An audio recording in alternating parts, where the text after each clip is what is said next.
कोबली भाबरे Bharatiya Janata party रा सरकार वर्षे तले मिछ कहिकी शासन गादी को आसीथिले। निर्वाचन पूर्वरु मिछ कहिले सेथरे तांको पेट पुरिला नाही एवं जानिले जे तांकर मिछ नैरेटिव रे केवल निर्वाचन जीति पारु नाहंती, जहा फल रे बूथ रे ईवीएम मशीन रे भी व्यापक हेरफेर हेची एवं आपण माने तार भुक्तभोगी।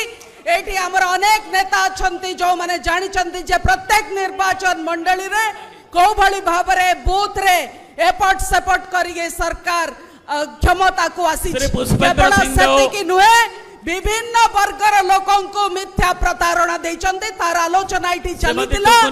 आपण माने आजी निष्पत्ति नियंतु संकल्प करंतु जे आमे दुर्बार आंदोलन करिबा, आमे लड़ाई करिबा, आमे रक्त बुहाइबा, आमे केवल भाषण देले हब नाही, लोकंक पाखकु जिबा एवं लोकंक आगरे सत्य कथा रखिबा।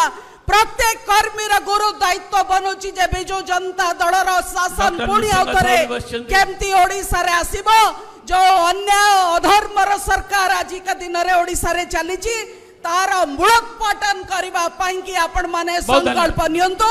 बहुत बहुत धन्यवाद। जय जगन्नाथ।